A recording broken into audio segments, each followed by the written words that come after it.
Então, na ação penal 502.21.79, continuidade do depoimento do senhor José Aldelmário Pinheiro Filho. Eu devolvo a palavra à defesa do senhor Jorge Argello. O senhor falou do senhor Ricardo Berzoini. Em todos os depoimentos até hoje colhidos, esse nome nunca surgiu. O senhor sabe dizer por que ninguém nunca mencionou a existência desse nome? Tinham 3 pessoas na reunião. O ex-ministro Ricardo Berzoini, o senador Jean Argello e o senador Vital do Rego. E depois eu cheguei.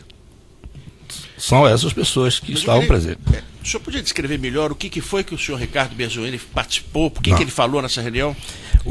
Quando eu cheguei na casa do senador, para minha surpresa... Senador ou do... Do senador Jean Argello. O Otávio estava na reunião? Não. Desculpe. Deixa eu relembrar aqui o que eu já prestei a informação para... Foi a primeira reunião, não foi? Não estava o Otávio? Eu não sei agora se é na casa do Otávio ou na casa do Jean. Qual foi? Deixa eu explicar. A primeira reunião que houve foi um almoço onde estavam outras empresas. Essa foi uma segunda reunião que o senador Jean Argello me convidou para ir na casa dele. Quando eu cheguei, estava o senador Jean Argello, o senador Vital do Rego e, para minha surpresa, o ministro das Relações Institucionais, o deputado Ricardo Berzoini. Eu cheguei e encontrei, eles já estavam em reunião. Ele ficou 40 minutos, 45, uma hora, não sei precisar bem, mas mais de 40 minutos. Ele estava ali e falou para mim e para os 2 senadores de que estava ali em nome do governo, da presidente Dilma, preocupado com o desenrolar da CPI. E que a presença dele ali significava isso, a preocupação do governo com o andamento e pedindo o apoio das empresas, no caso a minha, que era a única que estava lá, para que colaborasse no que fosse possível para o bom andamento da CPI. O senador, o ministro, após essa conversa, se retirou.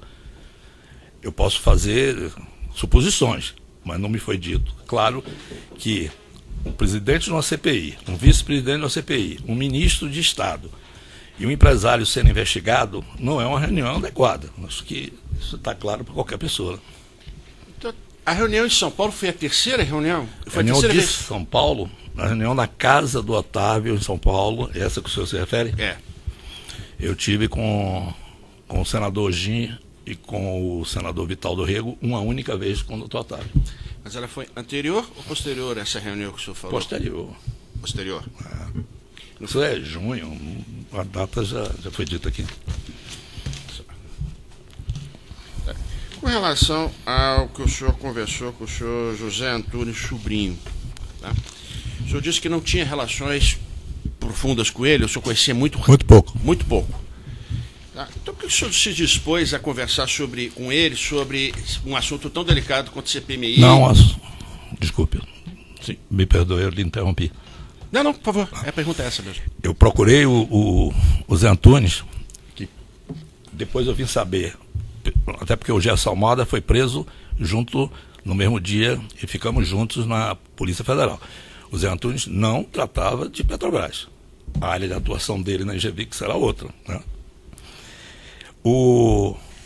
Fui lá, estavam sendo... eu tenho a segunda rodada das concessões dos aeroportos. Não, mas espera aí, ele já respondeu, doutor. Já respondi. Não, senhor, eu só quero então uma pergunta além. Ele já falou que eu estava perguntando se ele não tem relações. Por que então ele se dispôs a falar sobre o CPMI? Eu quero que ele explique só isso. Se o senhor se ele se definir, fica só o registro da pergunta. O senhor mencionou que o senhor falou circunstancialmente com ele ao final da conversa. A conversa principal não foi ele. Essa é a resposta do senhor. Isso aí. O senhor não chegou a falar de valores com ele? De jeito nenhum. Nem com ele, nem com ninguém. Chegou a mencionar a existência de um acordo com outras empresas? Que outras empresas também estariam procurando pagar um valor para o ex-senador? Se eu não me dispus a assumir a responsabilidade sozinho na minha empresa, você acha que eu vou falar para as outras empresas tratar desse tema? O senhor disse que foram pagos 2 valores relacionado a esse assunto, 2 valores para o ex-senador atual, ministro do Tribunal de Contas da União, Vital do Rego. Né? Um valor de R$1 milhão para o Diretório Nacional do PMDB, se eu me recordo bem, e R$1,5 milhão em Caixa 2. Esse R$1 milhão que o senhor pagou para o Diretório Nacional do PMDB, qual o centro de custo desse valor? Você recorda? Eu não me recordo. Mas na empresa seguramente tem. Não, sim, mas esse centro de curso seria o mesmo centro de curso da doação que foi feita, que o senhor disse que foi feita para a igreja? Eu já respondi. Contrapartida? Eu também já tinha respondido ao doutor Sérgio do... o estado da Paraíba não é um estado estratégico na época para a empresa. Nós não tínhamos nenhuma doação. O senhor já explicou. Então a doação dessa monta, óbvio que não é doação política. A forma que foi assim. Não, mas só quer saber o centro de custo. a pergunta que ele fez é se isso foi imputado ao mesmo centro de custo que a doação à igreja. Isso, né, Isso, doutor? exatamente. O senhor fez a doação à igreja e outro centro de custo foi a Renet, não foi? Acredito que sim, né? Mas isso eu não posso afirmar. Tenho que ver os documentos e é fácil a gente, na contabilidade. O senhor não sabe, então? Eu não sei, não sei precisar. Que foi para um centro de custo, com certeza foi. O senhor disse, um pessoal nosso foi lá tratar desse assunto. Foi. Quem são essas pessoas? Quem esteve em Recife, que teve um desencontro da primeira e da segunda vez, foi o Roberto Zardi, uma outra pessoa. Mas foi tratar de doação política. Ele não tinha o conhecimento de que se tratava de propina para o problema da CPI. Certo. O senhor se recorda se existia algum requerimento pedindo a sua convocação? Existia. O senhor se lembra quando foi feito? Porque existia vários. Pedindo a sua convocação? A minha convocação. Pelo presidente da empresa. Tinha, seguramente. Nessa CPMI? Nessa CPMI. Nós temos uma certidão já juntada aos autos que o primeiro requerimento apresentado pedindo a sua convocação é de 18 de novembro. Tá? O senhor, então, tem certeza que houve um outro requerimento? Eu não tenho certeza, é impossível saber de cabeça agora aqui. Mas é fácil, né? Todos os requerimentos estão... Sim, já tem inclusive certidão nos autos. Tem. Mas eu não estava preocupado com a minha convocação, não. É lógico que a convocação é desagradável para qualquer empresário do Brasil, em qualquer lugar do mundo. E para uma CPI não é nada agradável para a imagem. Eu estava preocupado com tudo que essa CPI, se não fosse o Ministério Público e o juiz, o que aconteceu. Eles investigaram, a CPI não investigou, não chegou no final de nada. Ela indiciou, eu já estava preso. Eu até, para me ater bastante, a denúncia, porque a denúncia ela diz especificamente que as contrapartidas eram dadas em troca da não convocação, não se fala nada. O que o senhor combinou, então, com esse senador Giangelo, segundo a sua versão? Qual foi o ato de ofício que ele deveria praticar? Nunca tratei com o senador, nos dois senadores, sobre minha convocação. Até porque eu fui convocado, ainda estava com tornozeleira para uma CPI e fui. Não tratei disso, acho que esse não era... Claro que é um tema relevante, a convocação de um empresário é uma coisa relevante, lógico, é muito importante também, mas esse não era o principal. Até porque, se você olhar os 4 eixos de investigação da CPI, estão lá, Renest, onde a empresa tinha uma participação relevante na obra da Renest, junto com a construtora Norberto Odebrecht.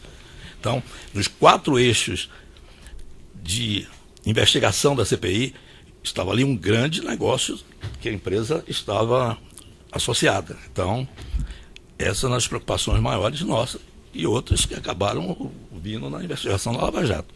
Não especificamente a minha convocação. Entendeu? Então, a contrapartida não se prendia a isso. É isso. Eu só quero deixar isso. A contrapartida era para ajudar a empresa em todo o processo da CPI, que as investigações não chegassem à OAS. Claro.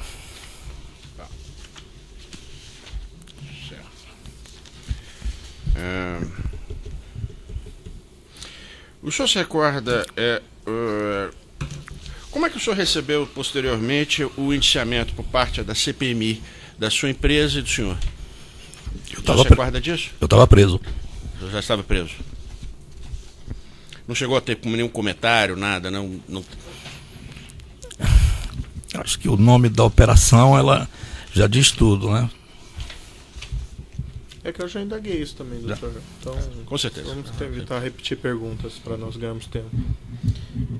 Esse codinome alcoólico é exclusivamente do senhor ou mais alguém partilhava esse codinome, eu sabia desse codinome? Quem colocou fui eu. Alguém deve ter partido. Se eu mandei mensagem ao Collor, eu tinha que explicar quem era.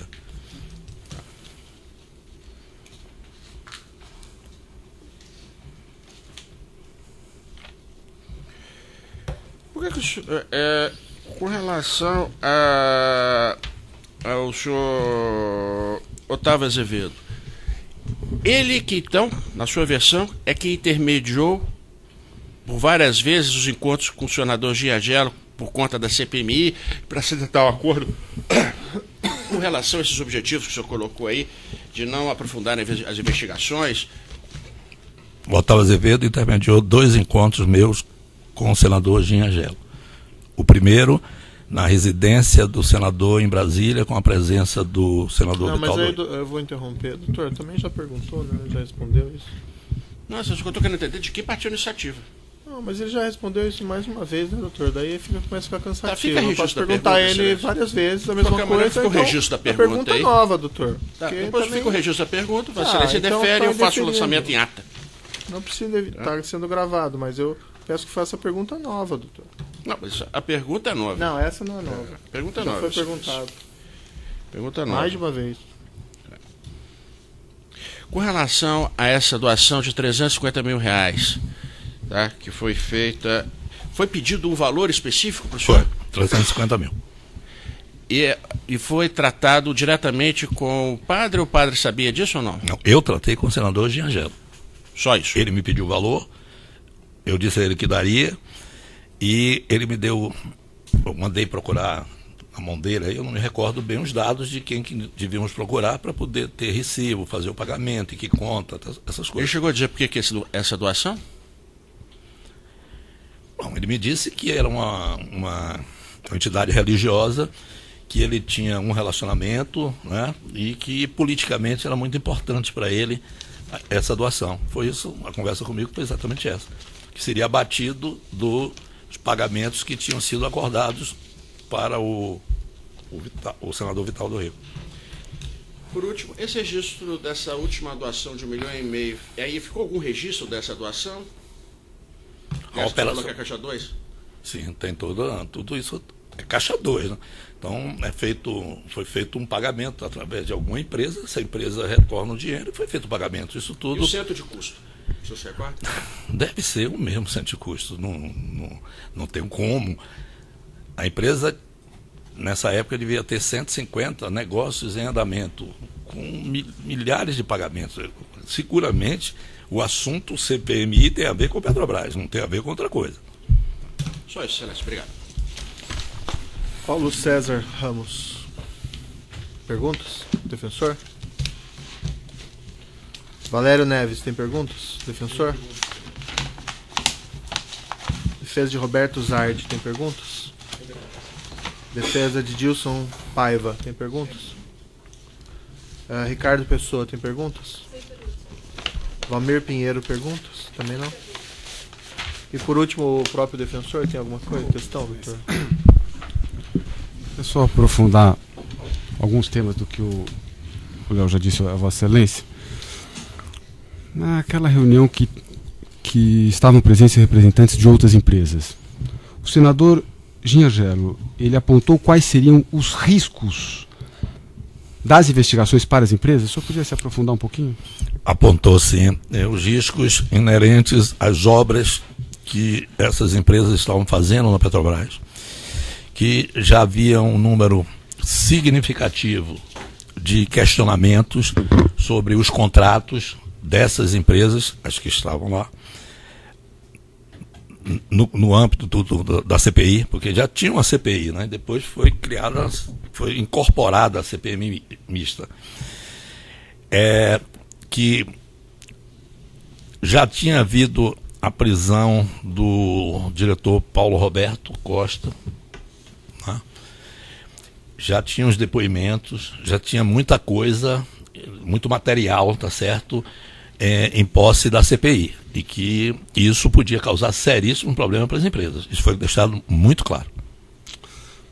Os senadores, na época, senador Vital do Rego e Giagelo, deixaram claro para o senhor que os valores exigidos por eles estavam vinculados aos benefícios na CPMI? 100%. 100%.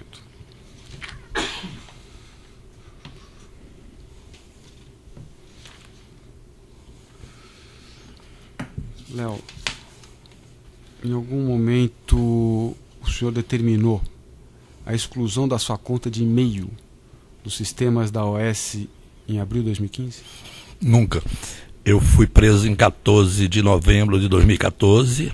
Logo em seguida eu renunciei a minhas atividades executivas na empresa. Toda norma, praxe da empresa, ex-executivos não terem mais.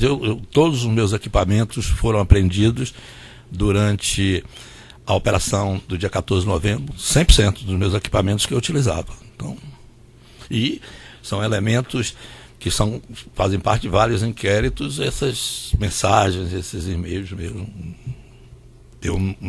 A partir do dia 14 de novembro, eu não tinha nem mais como utilizá-los, estavam apreendidos. Antes de passar, Excelência, para o meu sócio, no tocante ao deputado Marco Maia, Vossa Excelência não quer que esse tema seja abordado aqui? Não, só se tivesse relação com a questão do acusado do processo que o senhor Ginha Argelo, mas certamente seu cliente pode depor em outros processos a respeito disso. E é mais apropriado que fale perante o Supremo. Ok. Doutor Léo, o senhor mencionou que os senadores ofereceram uma série de medidas com o objetivo de que a CPMI não aprofundasse os seus trabalhos investigativos. Essas medidas envolviam de alguma forma ajustes no calendário da CPMI? Sim. O plano de trabalho feito para a CPI, eu tive conhecimento. Ele faz parte até da busca e apreensão. Esse plano de trabalho estava comigo. Eu li várias vezes para entender como era o processo, desde que eu estava à frente 100% desse assunto. Então, tinha propositadamente as datas de reunião, por exemplo, só votava requerimento de depoente a cada 15 dias. Só reunião para escolha de temas, aí passava por um outro processo postergatório. Eram 4 temas, 4, no plano ele chama de 4 eixos. Então, RENEST, por exemplo, que tem a ver conosco. RENEST era um eixo. Então, para que o assunto RENEST voltasse, se ele for para uma reunião, demorava 45 dias. A CPI tem um calendário que pegaria 2 recessos parlamentares, o do mês de junho e o final do ano, que acabou encerrando com recesso. Isso tudo, eu vou usar a palavra, mas não sei se ela é correta, o senhor me perdoe, Excelência, mas inteligentemente traçado isso e com alguns feriados para que não houvesse reuniões. Isso, eu tratei disso juntamente com o senador presidente da CPI, Vitaldo Rego, e com o senador Gin, eles me mostrando esse calendário. Outra coisa importante, as horas dessas reuniões, que às vezes coincidiam com sessões do plenário da Câmara, ou do Senado, ou do Congresso. Automaticamente as sessões são encerradas. Então havia toda uma metodologia para que não se chegasse às investigações que o Ministério Público e a Justiça chegaram. Satisfeito. Certo. Uma indagação do juízo é um pouco uma impressão subjetiva, mas o senhor, com esse pagamento, com essas reuniões, o senhor se sentiu extorquido ou o senhor estaria pagando aqueles valores? Como é que era o ambiente, vamos dizer assim? Excelência, com toda a sinceridade, com toda a verdade. Claro que eu cometi um crime. Uhum. E eu estou consciente disso. Mas lógico que tinha uma extorsão.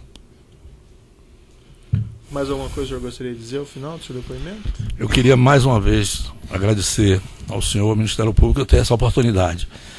Eu tenho durante esse período, já são 2 anos, né? Uma coisa que tem me angustiado muito, um prejuízo muito grande para mim, para minha família, para minha empresa, para meus amigos, e eu quero colaborar. quero colaborar, Excelência, no que eu puder. E agindo exatamente como agindo aqui. Eu sei dos crimes que eu cometi. Não estou fugindo de nenhum deles. Direi todos que eu cometi. E seja quem for do outro lado. Tá bom, senhor José Aldemário. Então eu declaro encerrado o depoimento de José Aldemário Pinheiro Filho.